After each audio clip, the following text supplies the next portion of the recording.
When Jesus had finished praying, one of his disciples said to him, "Lord, teach us to pray, just as John taught his followers to pray."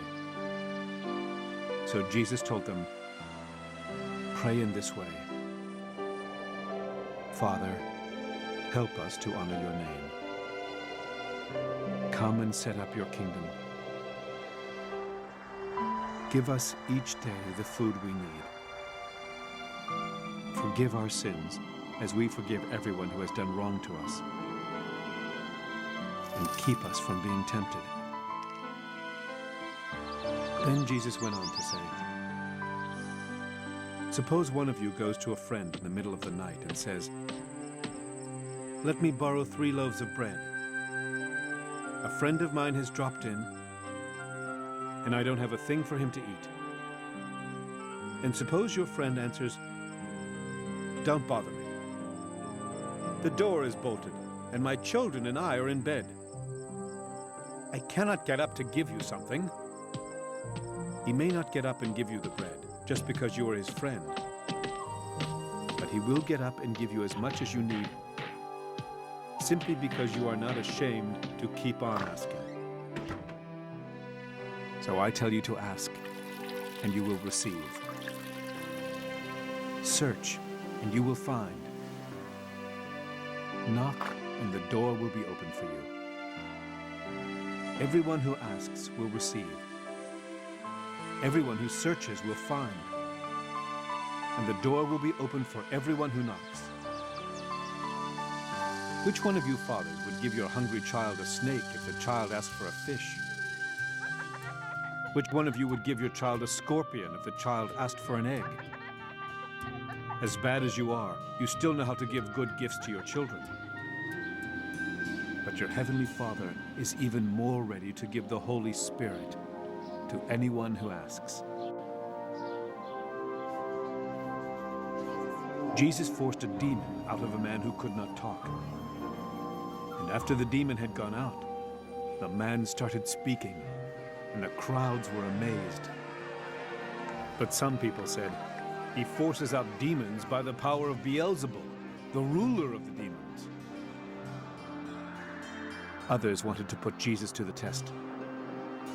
So they asked him to show them a sign from God. Jesus knew what they were thinking, and he said, "A kingdom where people fight each other will end up in ruin. The family that fights will break up. If Satan fights against himself, how can his kingdom last? Yet you say that I force out demons by the power of Beelzebul. If I use his power to force out demons, whose power do your own followers use to force them out? They are the ones who will judge you. But if I use God's power to force out demons, it proves that God's kingdom has already come to you. When a strong man arms himself and guards his home, everything he owns is safe. But if a stronger man comes and defeats him, he will carry off the weapons in which the strong man trusted. Then he will divide with others what he has taken. If you are not on my side, you are against me. If you don't gather in the crop with me, you scatter it. When an evil spirit leaves a person, it travels through the desert looking for a place to rest. But when it doesn't find a place, it says, "I will go back to the home I left." When it gets there and finds the place clean and fixed up, it goes off and finds 7 other evil spirits even worse than itself. They all come and make their home there, and that person ends up in worse shape than before. While Jesus was still talking, a woman in the crowd spoke up. "The woman who gave birth to you and nursed you is blessed." Jesus replied, "That's true. But the people who are really blessed are the ones who hear and obey God's message." As the crowds were gathering around Jesus, he said, "You people of today are evil. You keep looking for a sign from God. But what happened to Jonah is the only sign you will be given. Just as Jonah was a sign to the people of Nineveh, the Son of Man will be a sign to the people of today. When the judgment comes, the Queen of the South will stand there with you and condemn you. She traveled a long way to hear Solomon's wisdom. And yet here is something far greater than Solomon. The people of Nineveh will also stand there with you and condemn you. They turned to God when Jonah preached. And yet here is something far greater than Jonah. No one lights a lamp and then hides it or puts it under a clay pot. A lamp is put on a lampstand so that everyone who comes into the house can see the light. Your eyes are the lamp for your body. When your eyes are good, you have all the light you need. But when your eyes are bad, everything is dark. So be sure that your light isn't darkness. If you have light and nothing is dark, then light will be everywhere, as when a lamp shines brightly on you. When Jesus finished speaking, a Pharisee invited him home for a meal. Jesus went and sat down to eat. The Pharisee was surprised that he did not wash his hands before eating. So the Lord said to him, "You Pharisees clean the outside of cups and dishes, but on the inside you are greedy and evil. You fools! Didn't God make both the outside and the inside? If you would only give what you have to the poor, everything you do would please God. You Pharisees are in for trouble. You give God 1/10 of the spices from your gardens, such as mint and rue. But you cheat people, and you don't love God. You should be fair and kind to others, and still give 1/10 to God. You Pharisees are in for trouble. You love the front seats in the meeting places, and you like to be greeted with honor in the market. But you are in for trouble. You are like unmarked graves that people walk on without even knowing it." The teacher of the law of Moses spoke up. "Teacher, you said cruel things about us." Jesus replied, "You teachers are also in for trouble. You load people down with heavy burdens, but you won't lift a finger to help them carry the loads. Yes, you are really in for trouble. You build monuments to honor the prophets your own people murdered long ago. You must think that was the right thing for your people to do, or else you would not have built monuments for the prophets they murdered. Because of your evil deeds, the wisdom of God said, 'I will send prophets and apostles to you, but you will murder some and mistreat others. You people living today will be punished for all the prophets who have been murdered since the beginning of the world. This includes every prophet from the time of Abel to the time of Zechariah, who was murdered between the altar and the temple. You people will certainly be punished for all of this. You teachers of the law of Moses are really in for trouble. You carry the keys to the door of knowledge about God, but you never go in, and you keep others from going in." Jesus was about to leave, but the teachers and the Pharisees wanted to get even with him. They tried to make him say what he thought about other things, so that they could catch him saying something wrong.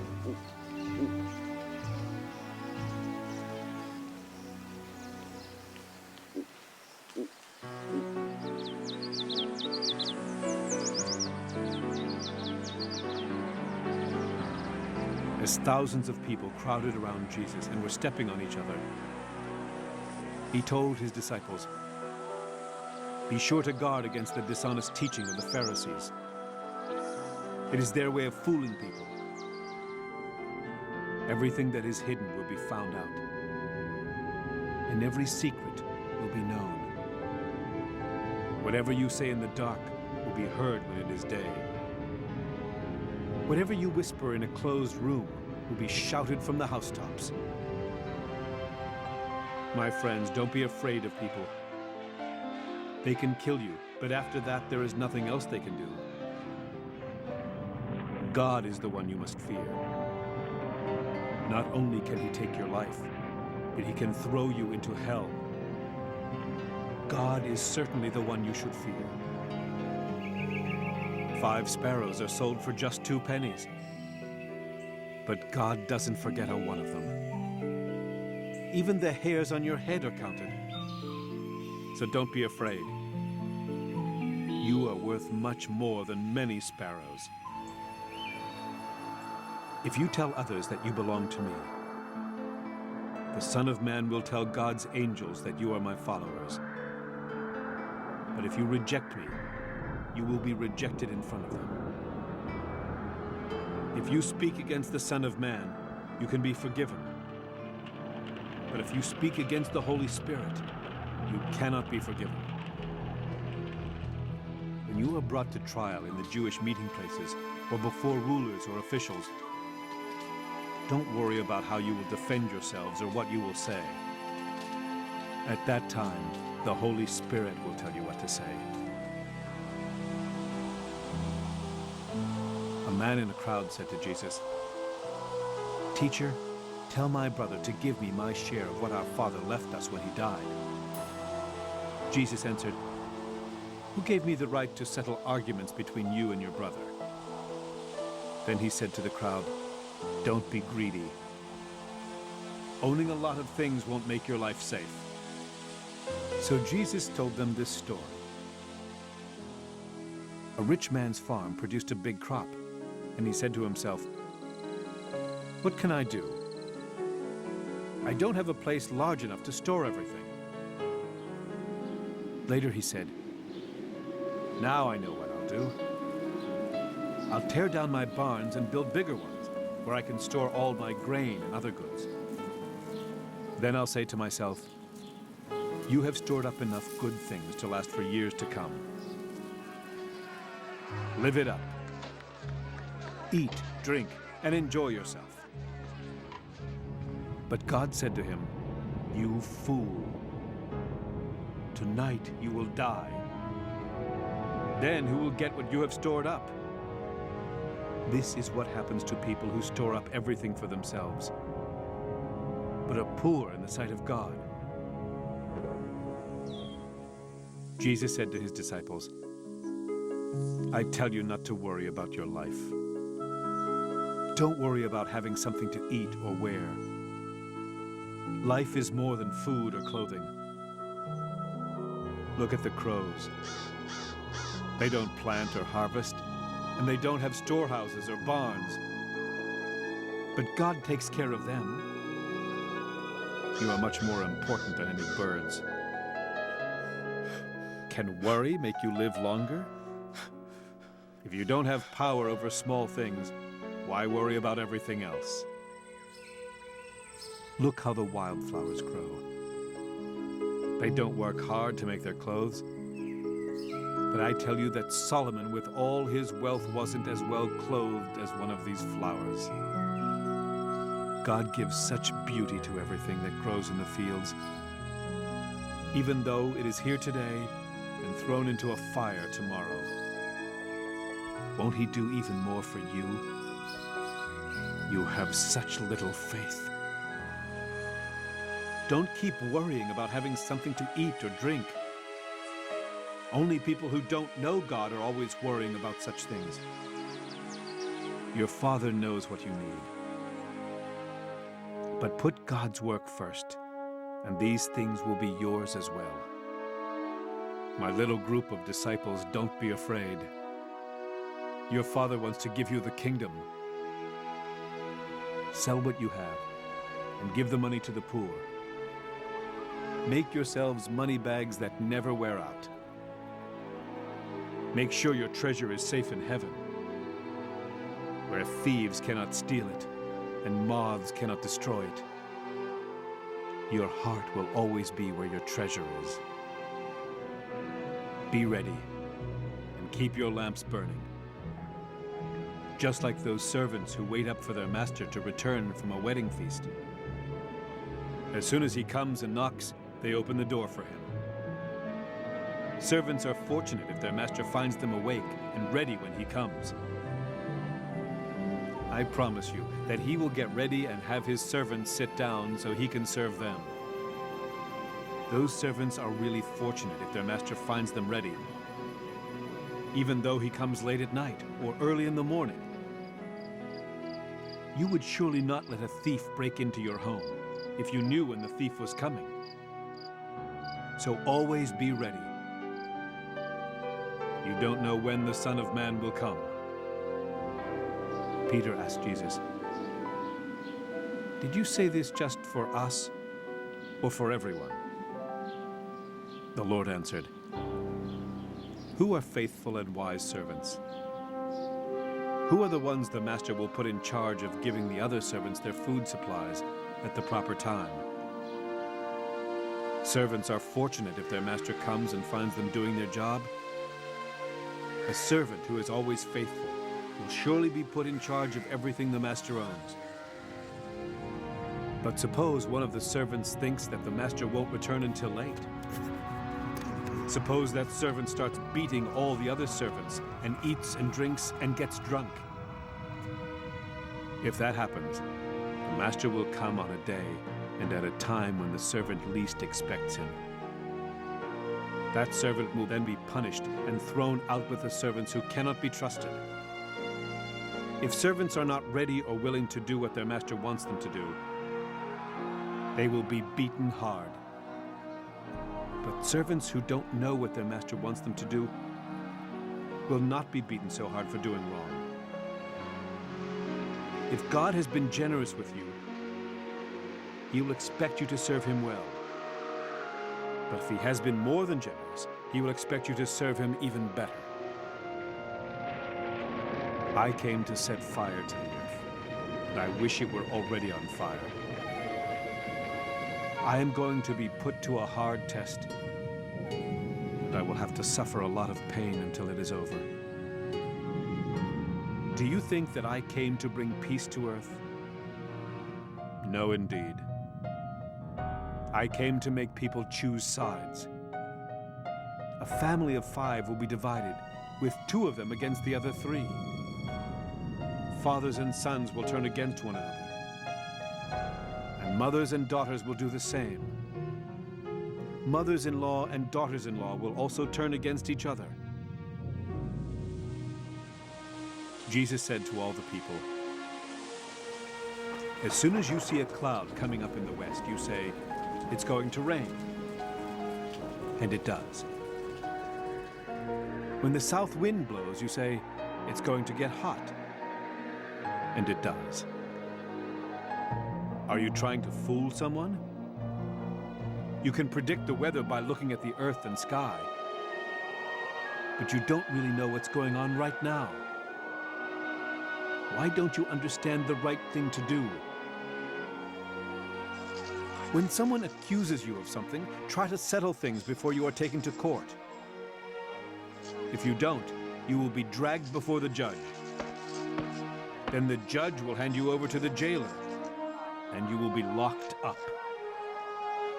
You won't get out until you have paid the last cent you owe."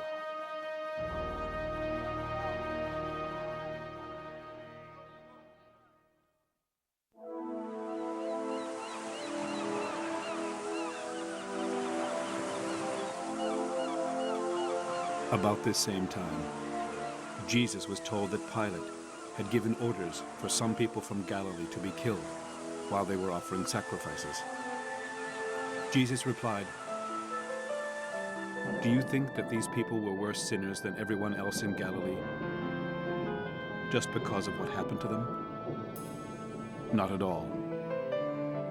But you can be sure that if you don't turn back to God, every one of you will also be killed.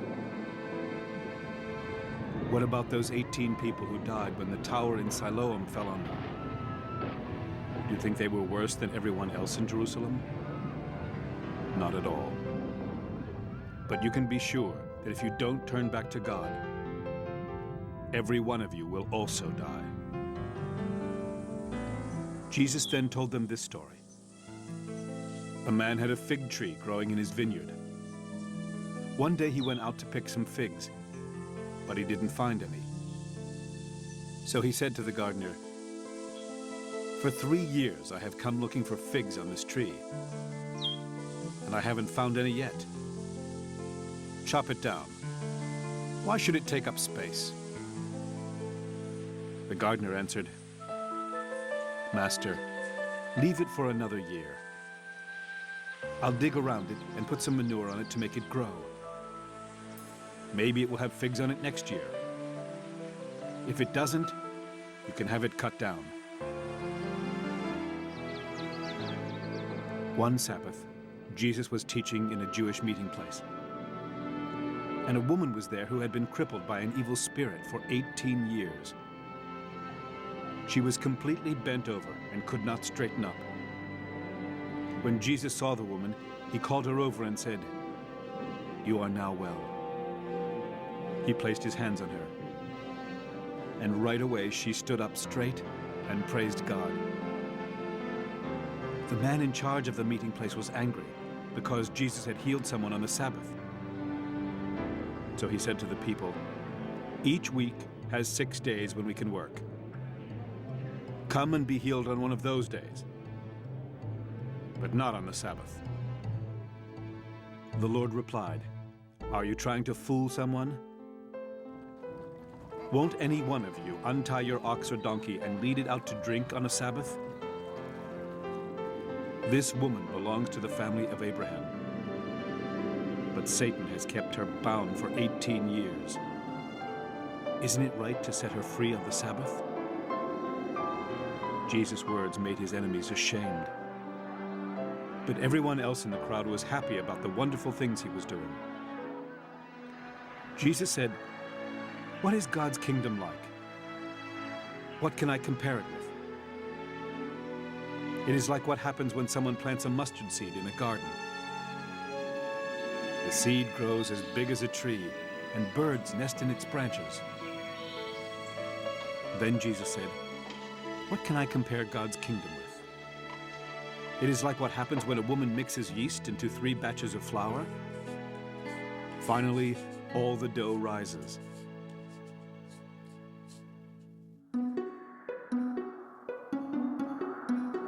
As Jesus was on his way to Jerusalem, he taught the people in the towns and villages. Someone asked him, "Lord, are only a few people going to be saved?" Jesus answered, "Do all you can to go in by the narrow door. A lot of people will try to get in, but will not be able to. Once the owner of the house gets up and locks the door, you will be left standing outside. You will knock on the door and say, 'Sir, open the door for us.' But the owner will answer, 'I don't know a thing about you.' Then you will start saying, 'We dined with you, and you taught in our streets.' But he will say, 'I really don't know who you are. Get away from me, you evil people.' Then when you have been thrown outside, you will weep and grit your teeth because you will see Abraham and Isaac and all the prophets in God's kingdom. People will come from all directions and sit down to feast in God's kingdom. There, the ones who are now least important will be most important. And those who are now most important will be least important." At that time, some Pharisees came to Jesus and said, "You had better get away from here. Herod wants to kill you." Jesus said to them, "Go tell that fox I am going to force out demons and heal people today and tomorrow. And 3 days later I'll be through. But I'm going on my way today and tomorrow and the next day. After all, Jerusalem is the place where prophets are killed.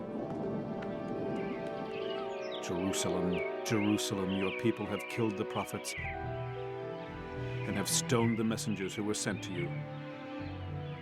I have often wanted to gather your people as a hen gathers her chicks under her wings, but you wouldn't let me. Now your temple will be deserted. You won't see me again until the time when you say, "Blessed is the one who comes in the name of the Lord."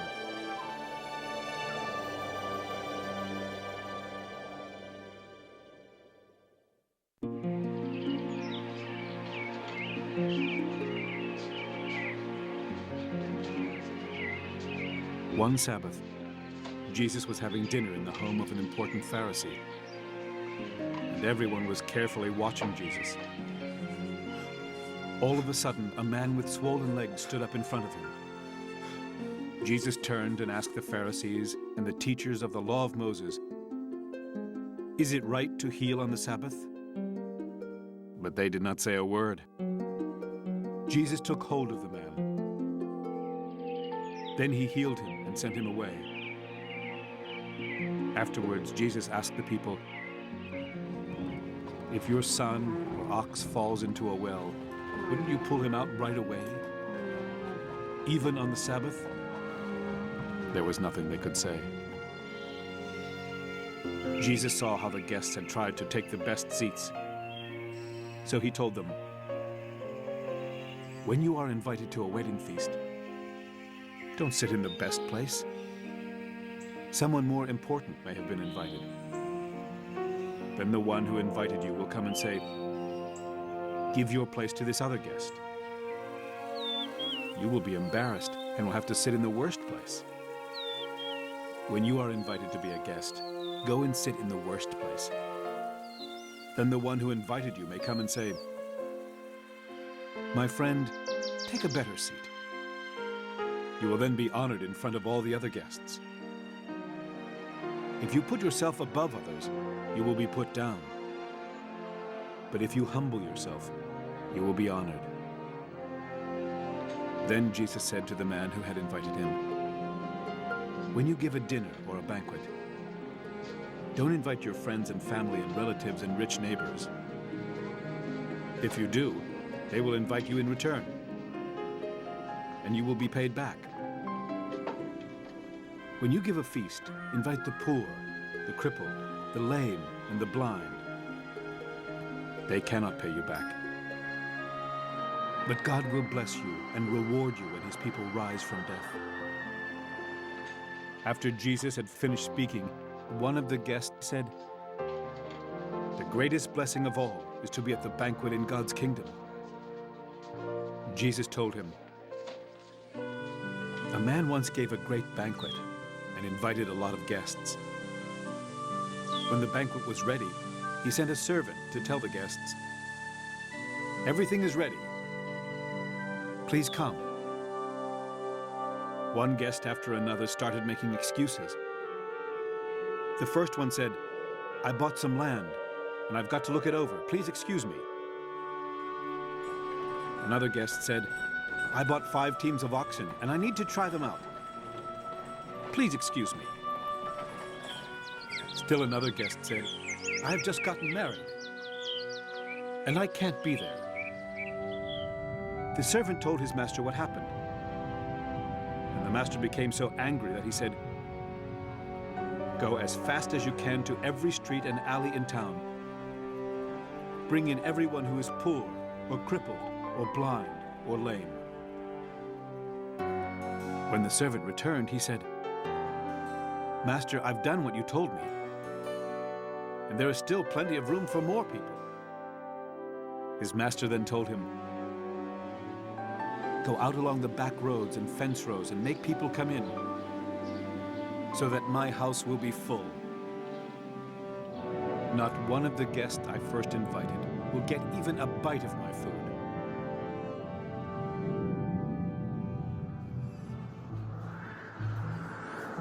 Large crowds were walking along with Jesus when he turned and said, "You cannot be my disciple unless you love me more than you love your father and mother, your wife and children, and your brothers and sisters. You cannot come with me unless you love me more than you love your own life. You cannot be my disciple unless you carry your own cross and come with me. Suppose one of you wants to build a tower. What is the first thing you will do? Won't you sit down and figure out how much it will cost?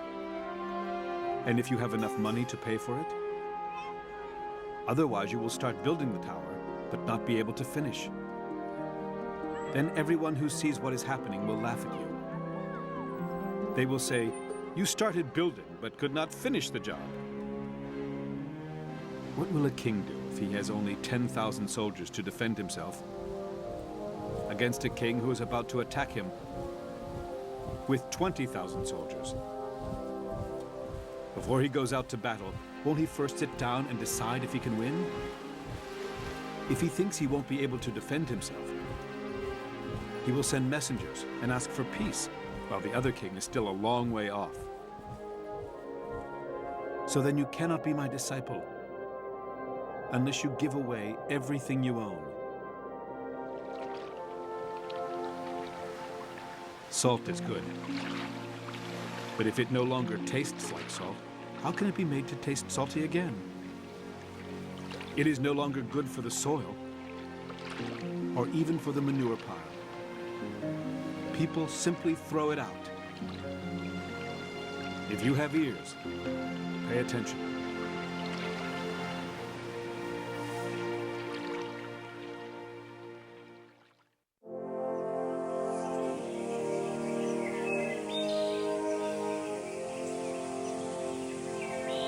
Tax collectors and sinners were all crowding around to listen to Jesus. So the Pharisees and the teachers of the law of Moses started grumbling. "This man is friendly with sinners. He even eats with them." Then Jesus told them this story.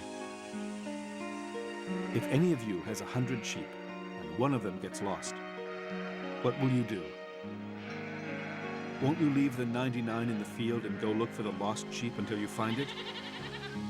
And when you find it, you will be so glad that you will put it on your shoulder and carry it home. Then you will call in your friends and neighbors and say, 'Let's celebrate.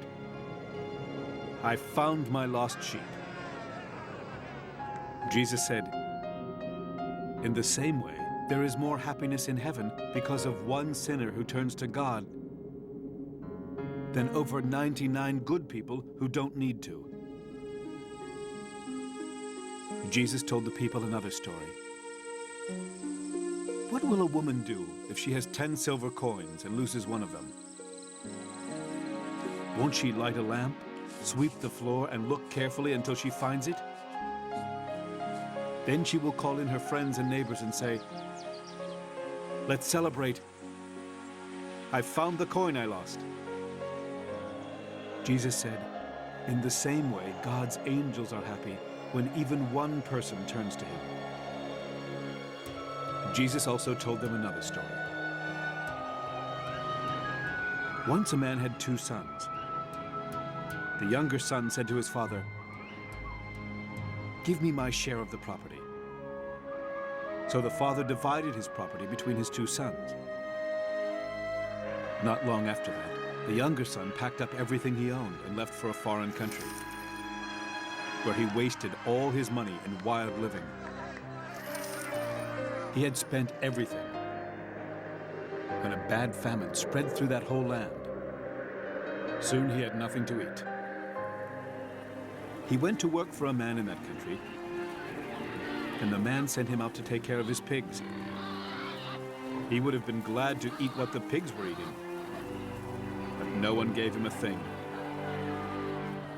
Finally, he came to his senses and said, "My father's workers have plenty to eat, and here I am starving to death. I will go to my father and say to him, 'Father, I have sinned against God in heaven and against you. I am no longer good enough to be called your son. Treat me like one of your workers.' The younger son got up and started back to his father. But when he was still a long way off, his father saw him and felt sorry for him. He ran to his son and hugged and kissed him. The son said, "Father, I have sinned against God in heaven and against you. I am no longer good enough to be called your son." But his father said to the servants, "Hurry and bring the best clothes and put them on him. Give him a ring for his finger and sandals for his feet. Get the best calf and prepare it so we can eat and celebrate. This son of mine was dead, but has now come back to life. He was lost and has now been found." And they began to celebrate. The older son had been out in the field.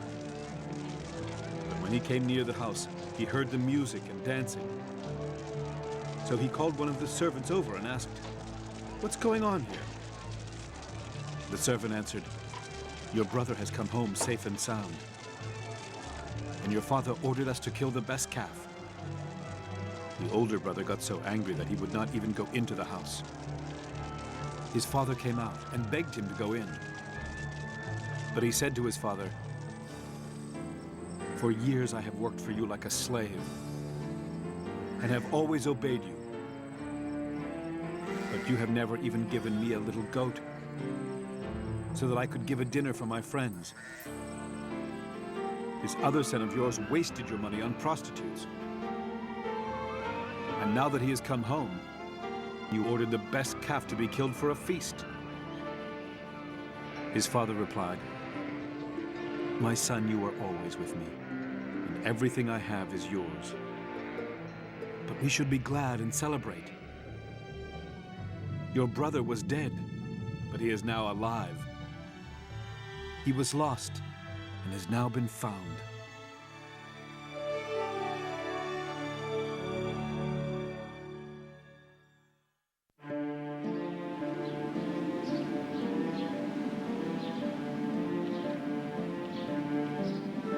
Jesus said to his disciples, "A rich man once had a manager to take care of his business. But he was told that his manager was wasting money. So the rich man called him in and said, 'What is this I hear about you? Tell me what you have done. You are no longer going to work for me.' The manager said to himself, 'What shall I do now that my master is going to fire me? I can't dig ditches, and I am ashamed to beg. I know what I'll do, so that people will welcome me into their homes after I've lost my job.' Then one by one, he called in the people who were in debt to his master. He asked the first one, 'How much do you owe my master?' 100 barrels of olive oil,' the man answered. So the manager said, 'Take your bill and sit down and quickly write 50. The manager asked someone else who was in debt to his master, 'How much do you owe?' 1,000 bushels of wheat,' the man replied. The manager said, 'Take your bill and write 800. The master praised his dishonest manager for looking out for himself so well. That's how it is. The people of this world look out for themselves better than the people who belong to the light. My disciples, I tell you to use wicked wealth to make friends for yourselves. Then when it is gone, you will be welcomed into an eternal home. Anyone who can be trusted in little matters can also be trusted in important matters. But anyone who is dishonest in little matters will be dishonest in important matters. If you cannot be trusted with this wicked wealth, who will trust you with true wealth? And if you cannot be trusted with what belongs to someone else, who will give you something that will be your own? You cannot be the slave of two masters. You will like one more than the other, or be more loyal to one than to the other. You cannot serve God and money. The Pharisees really loved money. So when they heard what Jesus said, they made fun of him. But Jesus told them, "You are always making yourselves look good. But God sees what is in your heart. The things that most people think are important are worthless as far as God is concerned." Until the time of John the Baptist, people had to obey the law of Moses and the books of the prophets. But since God's kingdom has been preached, everyone is trying hard to get in. Heaven and earth will disappear before the smallest letter of the law does. It is a terrible sin for a man to divorce his wife and marry another woman. It is also a terrible sin for a man to marry a divorced woman.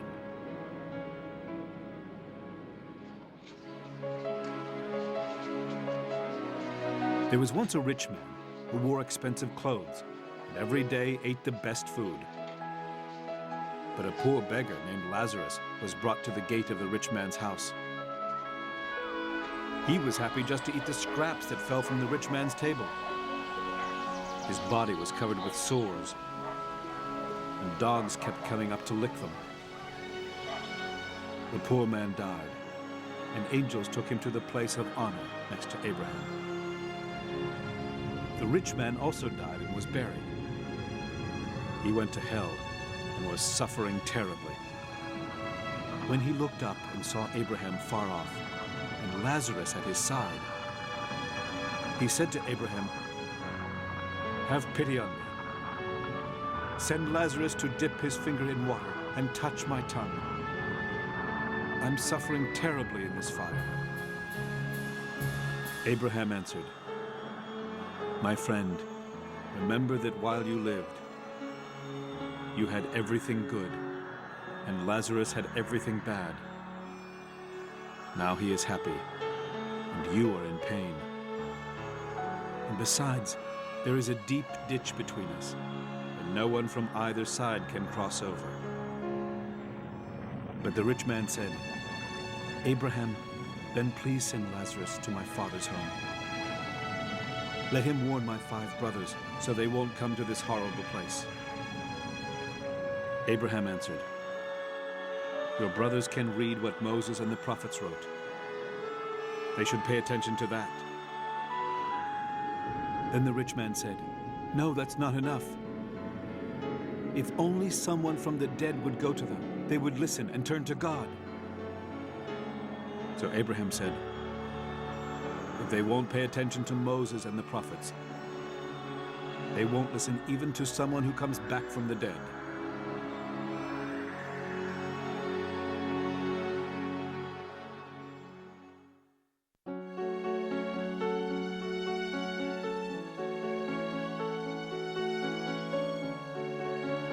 Jesus said to his disciples, "There will always be something that causes people to sin. But anyone who causes them to sin is in for trouble. A person who causes even one of my little followers to sin would be better off thrown into the ocean with a heavy stone tied around their neck. So be careful what you do. Correct any followers of mine who sin, and forgive the ones who say they are sorry. Even if one of them mistreats you 7 times in one day and says, 'I'm sorry,' you should still forgive that person." The apostle said to the Lord, "Make our faith stronger." Jesus replied, "If you had faith no bigger than a tiny mustard seed, you could tell this mulberry tree to pull itself up, roots and all, and to plant itself in the ocean, and it would." If your servant comes in from plowing or from taking care of the sheep, would you say, "Welcome, come on in and have something to eat"? No, you wouldn't say that. You would say, "Fix me something to eat. Get ready to serve me so I can have my meal. Then later on you can eat and drink." Servants don't deserve special thanks for doing what they are supposed to do. And that's how it should be with you. When you've done all you should, then say, "We are merely servants, and we have simply done our duty." On his way to Jerusalem, Jesus went along the border between Samaria and Galilee. As he was going into a village, 10 men with leprosy came toward him. They stood at a distance and shouted, "Jesus, Master, have pity on us." Jesus looked at them and said, "Go show yourselves to the priests." On their way, they were healed. When one of them discovered that he was healed, he came back shouting praises to God. He bowed down at the feet of Jesus and thanked him. The man was from the country of Samaria. Jesus asked, "Weren't 10 men healed? Where are the other 9? Why was this foreigner the only one who came back to thank God?" Then Jesus told the man, "You may get up and go. Your faith has made you well." Some Pharisees asked Jesus when God's kingdom would come. He answered, "God's kingdom isn't something you can see. There is no use saying, 'Look, here it is,' or 'Look, there it is.' God's kingdom is here with you." Jesus said to his disciples, "The time will come when you will long to see one of the days of the Son of Man, but you will not. When people say to you, 'Look there,' or 'Look here,' don't go looking for him. The day of the Son of Man will be like lightning flashing across the sky.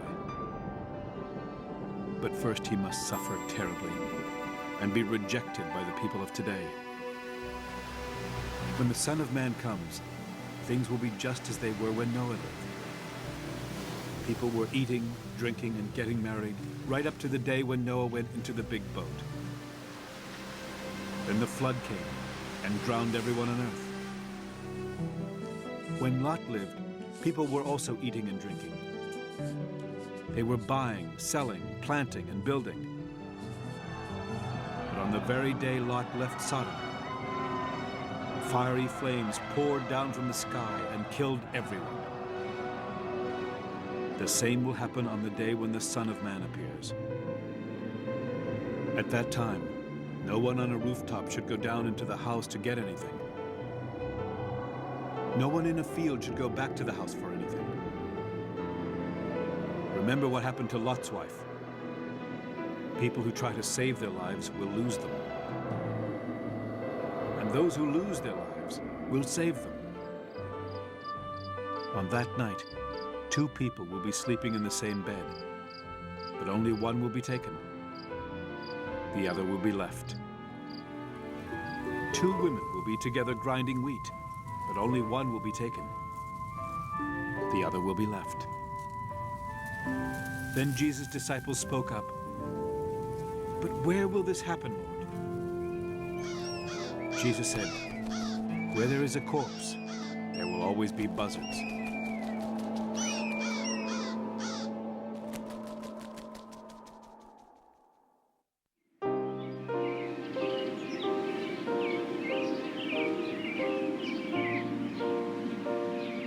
Jesus told his disciples a story about how they should keep on praying and never give up. In a town, there was once a judge who didn't fear God or care about people. In that same town, there was a widow who kept going to the judge and saying, "Make sure that I get fair treatment in court." For a while, the judge refused to do anything.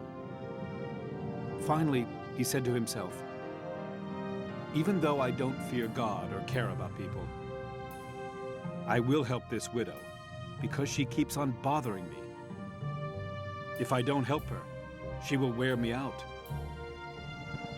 The Lord said, "Think about what that crooked judge said. Won't God protect his chosen ones who pray to him day and night? Won't he be concerned for them? He will surely hurry and help them. But when the Son of Man comes, will he find on this earth anyone with faith?" Jesus told a story to some people who thought they were better than others and who looked down on everyone else. 2 men went into the temple to pray. One was a Pharisee, and the other a tax collector. The Pharisee stood over by himself and prayed, "God, I thank you that I am not greedy, dishonest, and unfaithful in marriage like other people. And I am really glad that I am not like that tax collector over there. I go without eating for 2 days a week, and I give you 1/10 of all I earn." The tax collector stood off at a distance and did not think he was good enough even to look up toward heaven. He was so sorry for what he had done that he pounded his chest and prayed, "God, have pity on me. I am such a sinner." Then Jesus said, when the 2 men went home, it was the tax collector and not the Pharisee who was pleasing to God. If you put yourself above others, you will be put down. But if you humble yourself, you will be honored.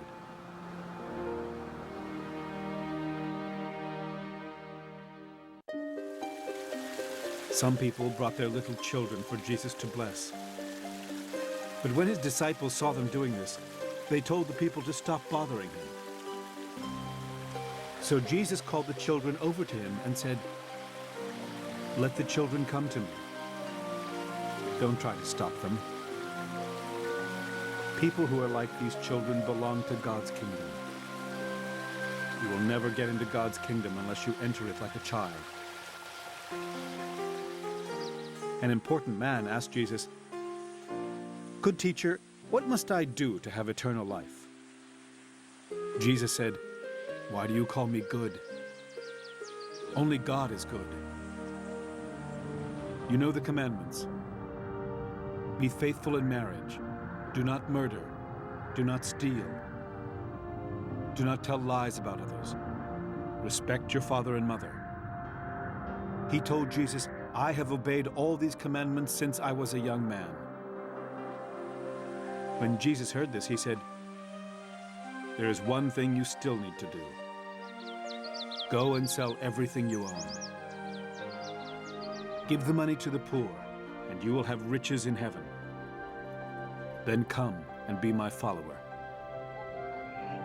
When the man heard this, he was sad, because he was very rich. Jesus saw how sad the man was, so he said, "It's terribly hard for rich people to get into God's kingdom. In fact, it's easier for a camel to go through the eye of a needle than for a rich person to get into God's kingdom." When the crowd heard this, they asked, "How can anyone ever be saved?" Jesus replied, "There are some things that people cannot do, but God can do anything."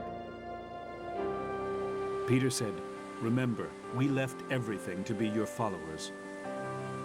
Jesus answered, "You can be sure that anyone who gives up home or wife, or brothers or family or children because of God's kingdom will be given much more in this life. And in the future world, they will have eternal life." Jesus took the 12 apostles aside and said, "We are now on our way to Jerusalem. Everything that the prophets wrote about the Son of Man will happen there. He will be handed over to foreigners who will make fun of him, mistreat him, and spit on him. They will beat him and kill him. But 3 days later, he will rise to life." The apostles did not understand what Jesus was talking about. They could not understand because the meaning of what he said was hidden from them. When Jesus was coming close to Jericho, a blind man sat begging beside the road. The man heard the crowd walking by and asked what was happening. Some people told him that Jesus from Nazareth was passing by. So the blind man shouted, "Jesus, Son of David, have pity on me." The people who were going along with Jesus told the man to be quiet. But he shouted even louder, "Son of David, have pity on me." Jesus stopped and told some people to bring the blind man over to him. When the blind man was getting near, Jesus asked, "What do you want me to do for you?" "Lord, I want to see," he answered. Jesus replied, "Look, and you will see. Your eyes are healed because of your faith." Right away, the man could see. And he went with Jesus and started thanking God. When the crowd saw what happened, they praised God.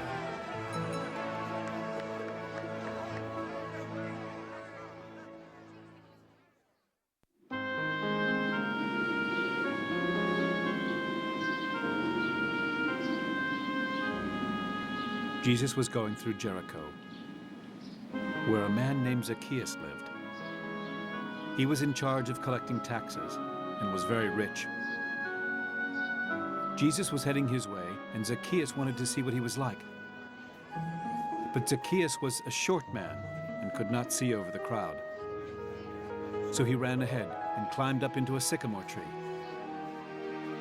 When Jesus got there, he looked up and said, "Zacchaeus, hurry down. I want to stay with you today." Zacchaeus hurried down and gladly welcomed Jesus. Everyone who saw this started grumbling. "This man Zacchaeus is a sinner, and Jesus is going home to eat with him." Later that day, Zacchaeus stood up and said to the Lord, "I will give half of my property to the poor, and I will now pay back 4 times as much to everyone I have ever cheated." Jesus said to Zacchaeus, "Today you and your family have been saved, because you are a true son of Abraham. The Son of Man came to look for and to save people who are lost." The crowd was still listening to Jesus as he was getting close to Jerusalem. Many of them thought that God's kingdom would soon appear. And Jesus told them this story. A prince once went to a foreign country to be crowned king, and then to return. But before leaving, he called in 10 servants and gave each of them some money. He told them, "Use this to earn more money until I get back." But the people of his country hated him, and they sent messengers to the foreign country to say, "We don't want this man to be our king." After the prince had been made king, he returned and called in his servants. He asked them how much they had earned with the money they had been given. The first servant came and said, "Sir, with the money you gave me, I have earned 10 times as much." "That's fine, my good servant," the king said. "Since you have shown that you can be trusted with a small amount, you will be given 10 cities to rule." The second one came and said, "Sir, with the money you gave me, I have earned 5 times as much." The king said, "You will be given 5 cities." Another servant came and said, "Sir, here is your money.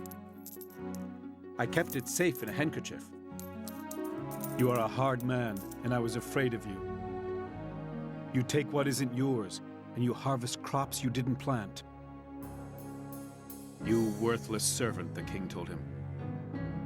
"You have condemned yourself by what you have just said. You knew that I am a hard man, taking what isn't mine and harvesting what I've not planted.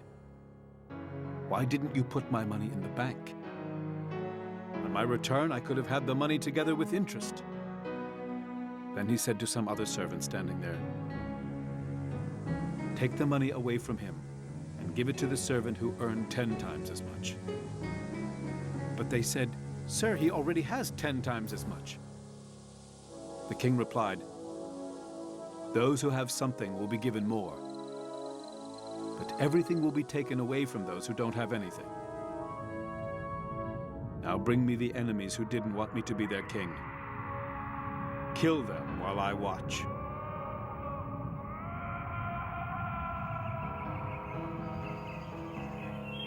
When Jesus had finished saying all this, he went on toward Jerusalem. As he was getting near Bethphage and Bethany on the Mount of Olives, he sent 2 of his disciples on ahead. He told them, Go into the next village, where you will find a young donkey that has never been ridden. Untie the donkey and bring it here. If anyone asks why you are doing that, just say, 'The Lord needs it.'" They went off and found everything just as Jesus had said. While they were untying the donkey, its owners asked, "Why are you doing that?" They answered, "The Lord needs it." Then they led the donkey to Jesus. They put some of their clothes on its back and helped Jesus get on.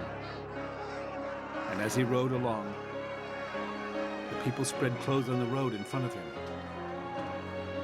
When Jesus was starting down the Mount of Olives, his large crowd of disciples were happy and praised God because of all the miracles they had seen. They shouted, "Blessed is the King who comes in the name of the Lord.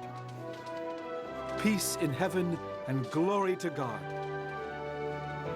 Some Pharisees in the crowd said to Jesus, "Teacher, make your disciples stop shouting." But Jesus answered, "If they keep quiet, these stones will start shouting." When Jesus came closer and could see Jerusalem, he cried and said, "It is too bad that today your people don't know what will bring them peace. Now it is hidden from them. Jerusalem, the time will come when your enemies will build walls around you to attack you. Armies will surround you and close in on you from every side. They will level you to the ground and kill your people. Not one stone in your buildings will be left on top of another. This will happen because you did not see that God had come to save you." When Jesus entered the temple, he started chasing out the people who were selling things. He told them, "The scriptures say, 'My house should be a place of worship,' and you have made it a place where robbers hide." Each day, Jesus kept on teaching in the temple. So the chief priests, the teachers of the law of Moses, and some other important people tried to have him killed. But they could not find a way to do it, because everyone else was eager to listen to him.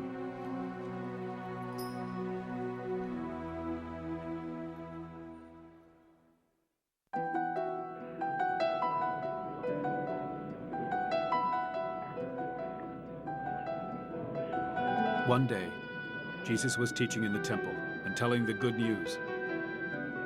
So the chief priests, the teachers, and the nation's leaders asked him, "What right do you have to do these things? Who gave you this authority?" Jesus replied, "I want to ask you a question. Who gave John the right to baptize? Was it God in heaven, or merely some human being?" They talked this over and said to each other, "We can't say that God gave John this right. Jesus will ask us why we didn't believe John. And we can't say that it was merely some human who gave John the right to baptize. The crowd will stone us to death because they think John was a prophet." So they told Jesus, "We don't know who gave John the right to baptize." Jesus replied, "Then I won't tell you who gave me the right to do what I do." Jesus told the people this story. A man once planted a vineyard and rented it out. Then he left the country for a long time. When it was time to harvest the crop, he sent a servant to ask the renters for his share of the grapes. But they beat up the servant and sent him away without anything. So the owner sent another servant. The renters also beat him up. They insulted him terribly and sent him away without a thing. The owner sent a third servant. He was also beaten terribly and thrown out of the vineyard. The owner then said to himself, "What am I going to do? I know what. I'll send my son, the one I love so much. They will surely respect him." When the renters saw the owner's son, they said to one another, "Someday he will own the vineyard. Let's kill him we can have it all for ourselves." So they threw him out of the vineyard and killed him. Jesus asked, "What do you think the owner of the vineyard will do?" "I'll tell you what. He will come and kill those renters and let someone else have his vineyard." When the people heard this, they said, "This must never happen." But Jesus looked straight at them and said, "Then what do the scriptures mean when they say, 'The stone that the builders tossed aside is now the most important stone of all. Anyone who stumbles over this stone will get hurt, and anyone it falls on will be smashed to pieces'?" The chief priests and the teachers of the law of Moses knew that Jesus was talking about them when he was telling the story. They wanted to arrest him right then, but they were afraid of the people. Jesus' enemies kept watching him closely because they wanted to hand him over to the Roman governor. So they sent some men who pretended to be good, but they were really spies, trying to catch Jesus saying something wrong. The spies said to him, "Teacher, we know that you teach the truth about what God wants people to do, and you treat everyone with the same respect no matter who they are. Tell us, should we pay taxes to the emperor or not?" Jesus knew that they were trying to trick him, so he told them, "Show me a coin." Then he asked, "Whose picture and name are on it?" "The emperor's," they answered. Then he told them, "Give the emperor what belongs to him, and give God what belongs to God." Jesus' enemies could not catch him saying anything wrong there in front of the people. They were amazed at his answer and kept quiet. The Sadducees did not believe that people would rise to life after death. So some of them came to Jesus and said, "Teacher, Moses wrote that if a married man dies and has no children, his brother should marry the widow. Their first son would then be thought of as the son of the dead brother. There were once 7 brothers. The first one married, but died without having any children. The second one married his brother's widow, and he also died without having any children. The same thing happened to the third one. Finally, all 7 brothers married that woman and died without having any children. At last the woman died. When God raises people from death, whose wife will this woman be?" All 7 brothers had married her. Jesus answered, "The people in this world get married. But in the future world, no one who is worthy to rise from death will either marry or die. They will be like the angels and will be God's children because they have been raised to life." In the story about the burning bush, Moses clearly shows that people will live again. He said, "The Lord is the God worshipped by Abraham, Isaac, and Jacob." So the Lord isn't the God of the dead, but of the living. This means that everyone is alive as far as God is concerned. Some of the teachers of the law of Moses said, "Teacher, you have given a good answer." From then on, no one dared to ask Jesus any questions. Jesus asked, "Why do people say that the Messiah will be the son of King David?"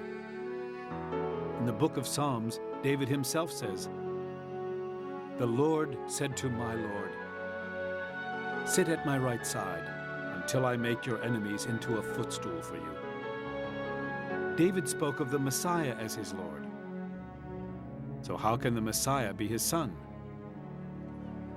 While everyone was listening to Jesus, he said to his disciples, "Guard against the teachers of the law of Moses. They love to walk around in long robes, and they like to be greeted in the market.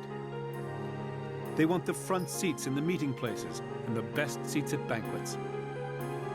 But they cheat widows out of their homes and then pray long prayers just to show off. These teachers will be punished most of all.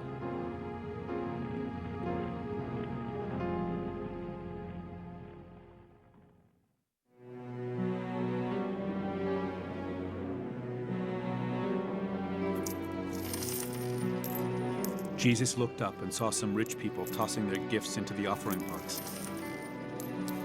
He also saw a poor widow putting in 2 pennies. And he said, "I tell you that this poor woman has put in more than all the others. Everyone else gave what they didn't need. But she is very poor and gave everything she had." Some people were talking about the beautiful stones used to build the temple, and about the gifts that had been placed in it. Jesus said, "Do you see these stones? The time is coming when not one of them will be left in place. They will all be knocked down." Some people asked, "Teacher, when will all this happen? How can we know when these things are about to take place?" Jesus replied, "Don't be fooled by those who will come and claim to be me. They will say, 'I am Christ, and now is the time.' But don't follow them. When you hear about wars and riots, don't be afraid. These things will have to happen first. But that isn't the end. Nations will go to war against one another, and kingdoms will attack each other. There will be great earthquakes. And in many places, people will starve to death and suffer terrible diseases. All sorts of frightening things will be seen in the sky. Before all this happens, you will be arrested and punished. You will be tried in your meeting places and put in jail. Because of me, you will be placed on trial before kings and governors. But this will be your chance to tell about your faith. Don't worry about what you will say to defend yourselves. I will give you the wisdom to know what to say. None of your enemies will be able to oppose you or to say that you are wrong. You will be betrayed by your own parents, brothers, family, and friends. Some of you will even be killed. Because of me, you will be hated by everyone. But don't worry. You will be saved by being faithful to me. When you see Jerusalem surrounded by soldiers, you will know that it will soon be destroyed. If you are living in Judea at that time, run to the mountains. If you are in the city, leave it. And if you are out in the country, don't go back into the city. This time of punishment is what is written about in the scriptures. It will be an awful time for women who are expecting babies or nursing young children. Everywhere in the land, people will suffer horribly and be punished. Some of them will be killed by swords. Others will be carried off to foreign countries. Jerusalem will be overrun by foreign nations until their time comes to an end. Strange things will happen to the sun, moon, and stars. The nations on earth will be afraid of the roaring sea and tides, and they won't know what to do. People will be so frightened that they will faint because of what is happening to the world. Every power in the sky will be shaken. Then the Son of Man will be seen, coming in a cloud with great power and glory. When all of this starts happening, stand up straight and be brave. You will soon be set free. Then Jesus told them a story. When you see a fig tree or any other tree putting out leaves, you know that summer will soon come. So, when you see these things happening, you know that God's kingdom will soon be here. You can be sure that some of the people of this generation will still be alive when all of this takes place. The sky and the earth won't last forever, but my words will. Don't spend all of your time thinking about eating or drinking or worrying about life. If you do, the final day will suddenly catch you like a trap. That day will surprise everyone on earth. Watch out and keep praying that you can escape all that is going to happen, and that the Son of Man will be pleased with you. Jesus taught in the temple each day, and he spent each night on the Mount of Olives. Everyone got up early and came to the temple to hear him teach.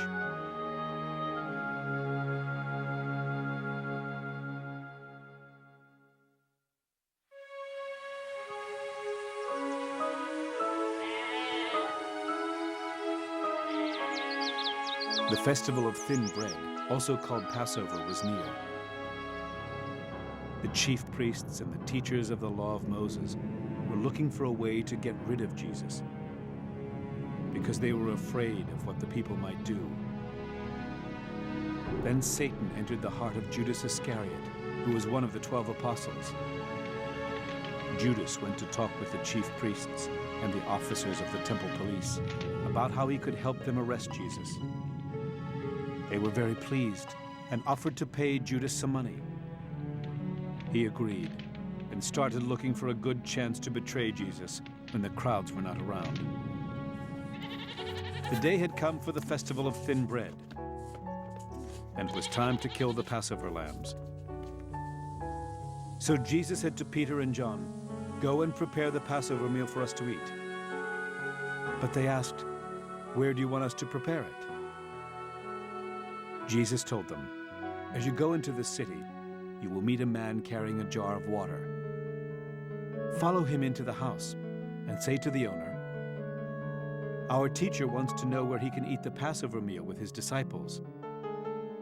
The owner will take you upstairs and show you a large room ready for you to use. Prepare the meal there." Peter and John left.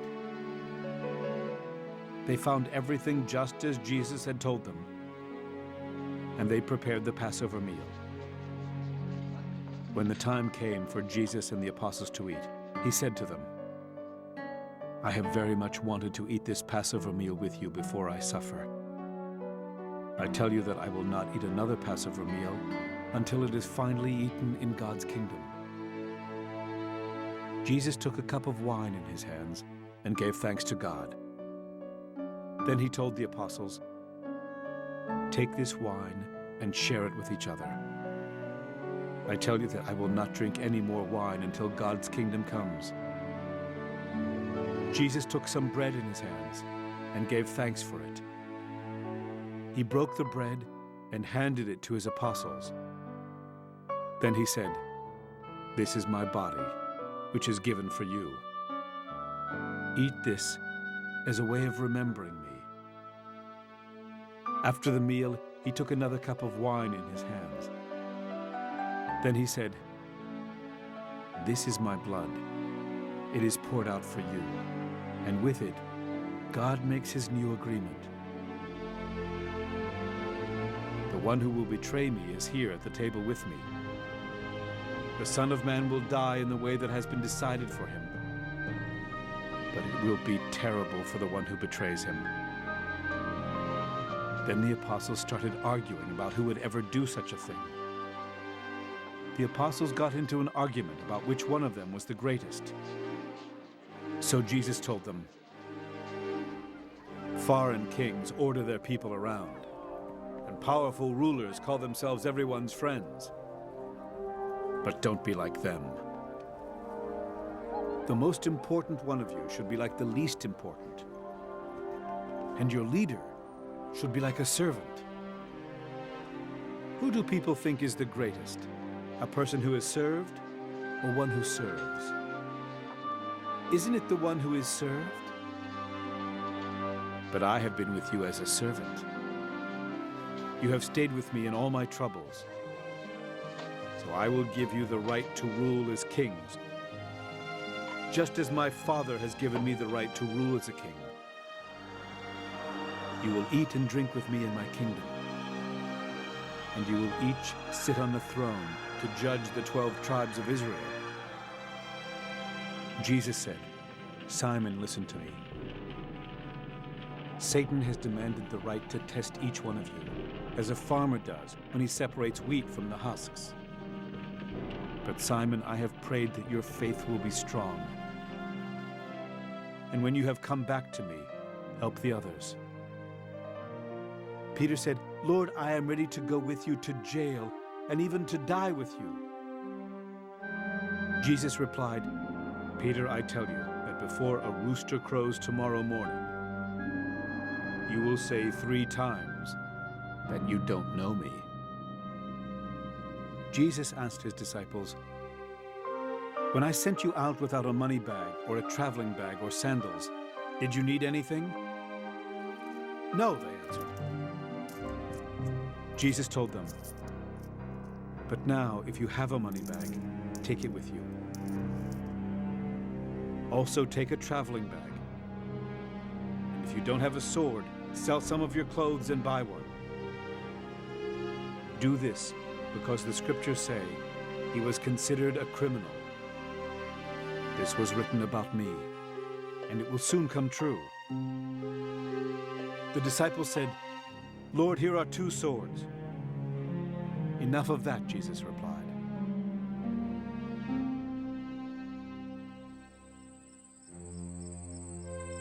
Jesus went out to the Mount of Olives, as he often did, and his disciples went with him. When they got there, he told them, pray that you won't be tested. Jesus walked on a little way before he knelt down and prayed. Father, if you will, please don't make me suffer by having me drink from this cup. But do what you want, and not what I want. Then an angel from heaven came to help him. Jesus was in great pain and prayed so sincerely that his sweat fell to the ground like drops of blood. Jesus got up from praying and went over to his disciples. They were asleep and worn out from being so sad. He said to them, why are you asleep? Wake up and pray that you won't be tested. While Jesus was still speaking, a crowd came up. It was led by Judas, one of the 12 apostles. He went over to Jesus and greeted him with a kiss. Jesus asked Judas, are you betraying the Son of Man with a kiss? When Jesus' disciples saw what was about to happen, they asked, Lord, should we attack them with a sword? One of the disciples even struck at the high priest's servant with his sword and cut off the servant's right ear. Enough of that, Jesus said. Then he touched the servant's ear and healed it.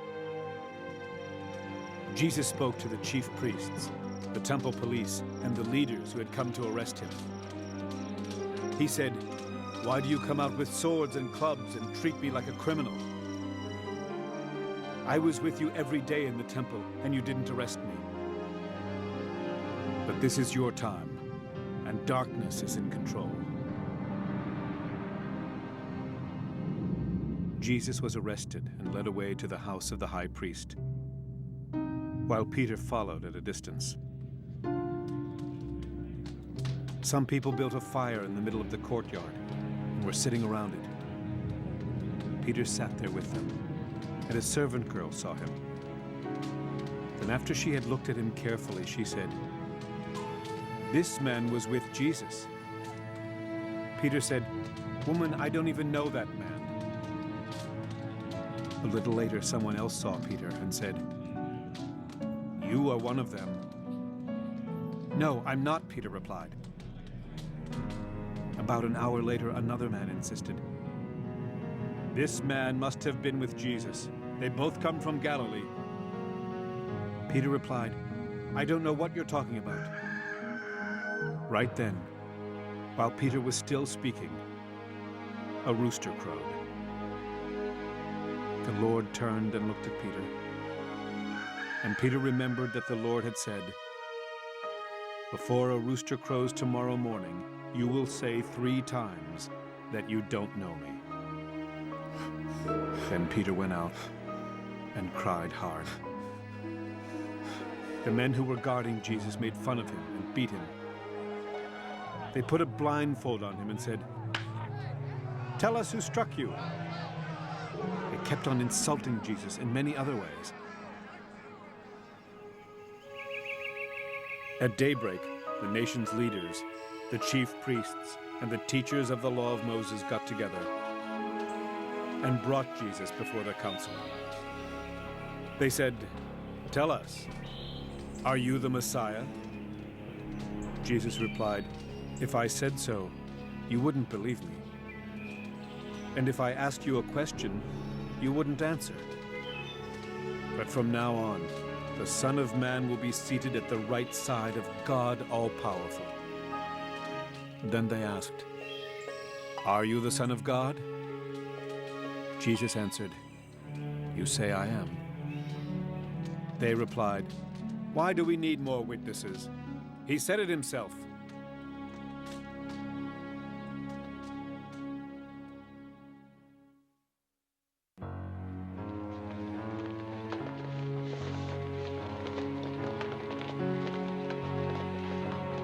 Everyone in the council got up and led Jesus off to Pilate.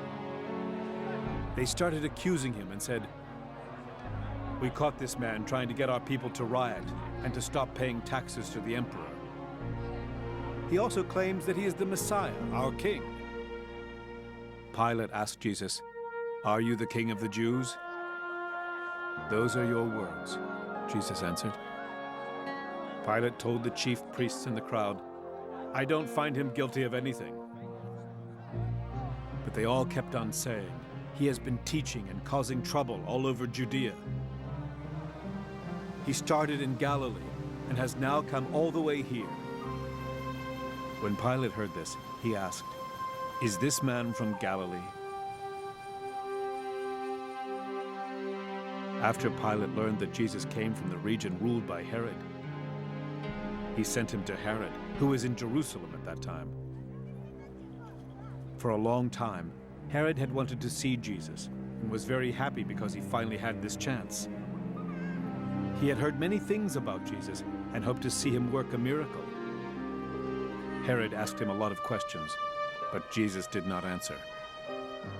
Then the chief priests and the teachers of the law of Moses stood up and accused him of all kinds of bad things. Herod and his soldiers made fun of Jesus and insulted him. They put a fine robe on him and sent him back to Pilate.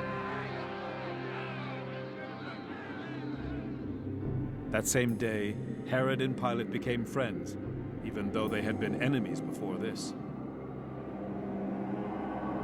Pilate called together the chief priests, the leaders, and the people. He told them, "You brought Jesus to me and said he was a troublemaker.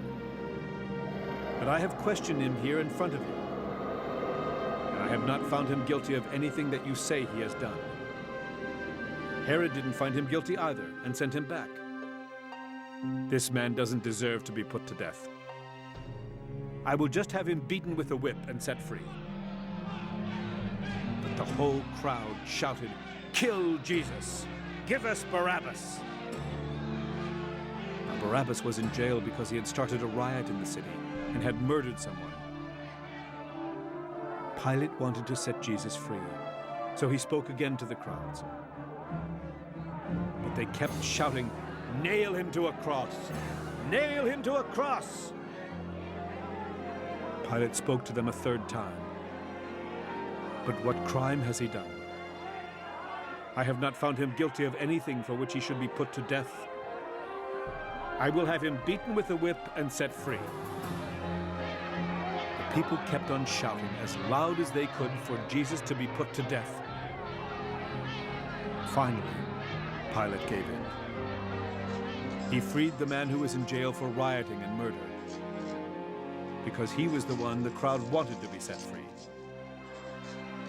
Then Pilate handed Jesus over for them to do what they wanted with him.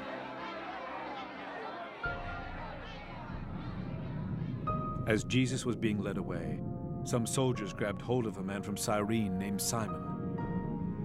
He was coming in from the fields, but they put the cross on him and made him carry it behind Jesus. A large crowd was following Jesus, and in the crowd a lot of women were crying and weeping for him. Jesus turned to the women and said, "Women of Jerusalem, don't cry for me. Cry for yourselves and for your children. Someday people will say, women who never had children are really fortunate. At that time, everyone will say to the mountains, 'Fall on us.' They will say to the hills, 'Hide us.' If this can happen when the wood is green, what do you think will happen when it is dry?" 2 criminals were led out to be put to death with Jesus. When the soldiers came to the place called the Skull, they nailed Jesus to a cross. They also nailed 2 criminals to crosses, one on each side of Jesus. Jesus said, "Father, forgive these people. They don't know what they're doing." While the crowd stood there watching Jesus, the soldiers gambled for his clothes. The leaders insulted him by saying he saved others. Now he should save himself if he really is God's chosen Messiah. The soldiers made fun of Jesus and brought him some wine. They said, "If you are the King of the Jews, save yourself." Above him was a sign that said, "This is the King of the Jews." One of the criminals hanging there also insulted Jesus by saying, "Aren't you the Messiah? Save yourself and save us." But the other criminal told the first one off, "Don't you fear God? Aren't you getting the same punishment as this man? We got what was coming to us, but he didn't do anything wrong." Then he said to Jesus, "Remember me when you come into power." Jesus replied, "I promise that today you will be with me in paradise."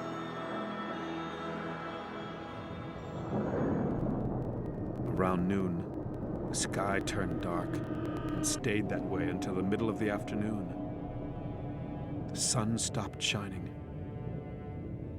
and the curtain in the temple split down the middle. Jesus shouted, "Father, I put myself in your hands." Then he died.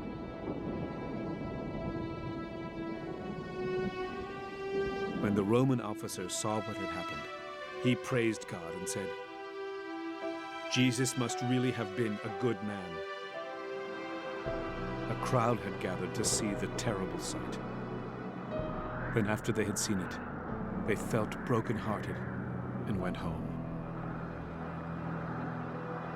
All of Jesus' close friends and the women who had come with him from Galilee stood at a distance and watched.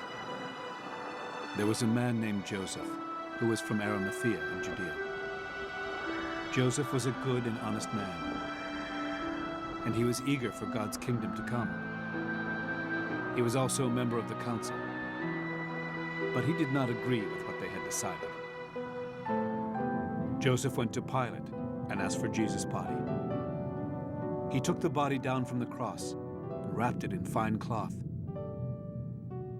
Then he put it in a tomb that had been cut out of solid rock and had never been used. It was Friday, and the Sabbath was about to begin. The women who had come with Jesus from Galilee followed Joseph and watched how Jesus' body was placed in the tomb. Then they went to prepare some sweet-smelling spices for his burial. But on the Sabbath, they rested, as the law of Moses commands.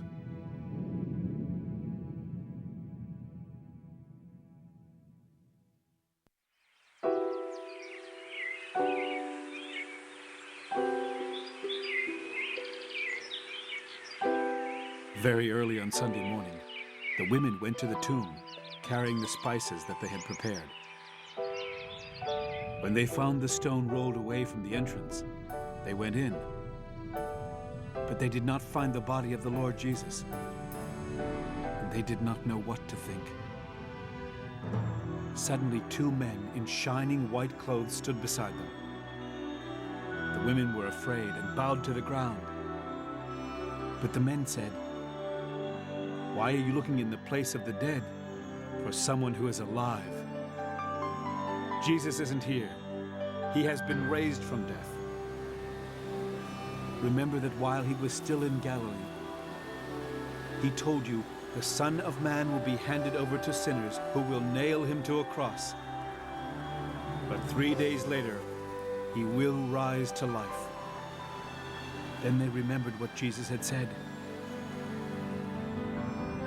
Mary Magdalene, Joanna, Mary, the mother of James, and some other women were the ones who had gone to the tomb. When they returned, they told the 11 apostles and the others what had happened. The apostles thought it was all nonsense, and they would not believe. But Peter ran to the tomb. And when he stooped down and looked in, he saw only the burial clothes. Then he returned, wondering what had happened. That same day, 2 of Jesus' disciples were going to the village of Emmaus, which was about 7 miles from Jerusalem. As they were talking and thinking about what had happened, Jesus came near and started walking along beside them. But they did not know who he was. Jesus asked them, "What were you talking about as you walked along?" The 2 of them stood there looking sad and gloomy. Then the one named Cleopas asked Jesus, "Are you the only person from Jerusalem who didn't know what was happening there these last few days?" "What do you mean?" Jesus asked.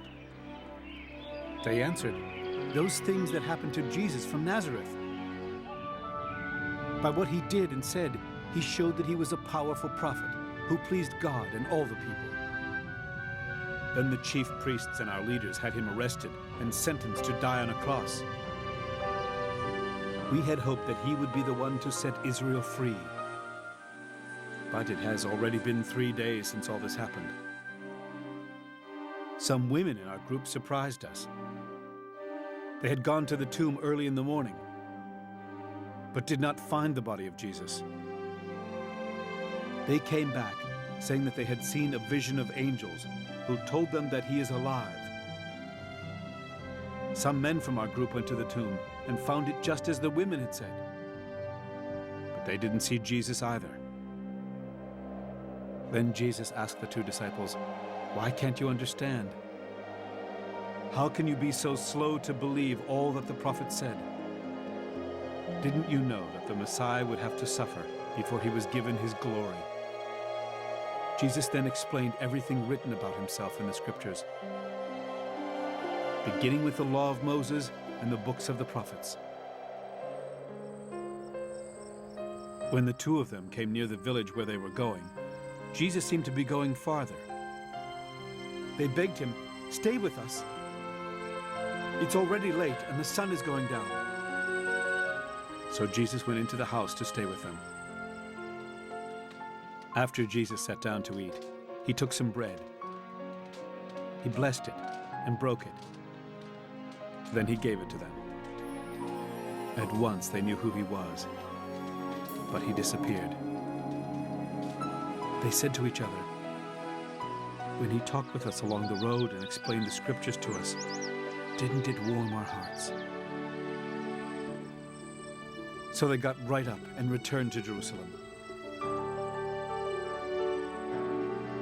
The 2 disciples found the 11 apostles and the others gathered together. And they learned from the group that the Lord was really alive and had appeared to Peter. Then the disciples from Emmaus told what happened on the road and how they knew he was the Lord when he broke the bread. While Jesus' disciples were talking about what had happened, Jesus appeared and greeted them. They were frightened and terrified because they thought they were seeing a ghost. But Jesus said, "Why are you so frightened? Why do you doubt? Look at my hands and my feet and see who I am. Touch me and find out for yourselves. Ghosts don't have flesh and bones as you see I have." After Jesus said this, he showed them his hands and his feet. The disciples were so glad and amazed that they could not believe it. Jesus then asked them, "Do you have something to eat?" They gave him a piece of baked fish. He took it and ate it as they watched. Jesus said to them, "While I was still with you, I told you that everything written about me in the law of Moses, the books of the prophets, and in the Psalms had to happen." Then he helped them understand the scriptures. He told them, "The scriptures say that the Messiah must suffer. And 3 days later he will rise from death. They also say that all people of every nation must be told in my name to turn to God in order to be forgiven. So beginning in Jerusalem, you must tell everything that has happened. I will send you the one my Father has promised. But you must stay in the city until you are given power from heaven."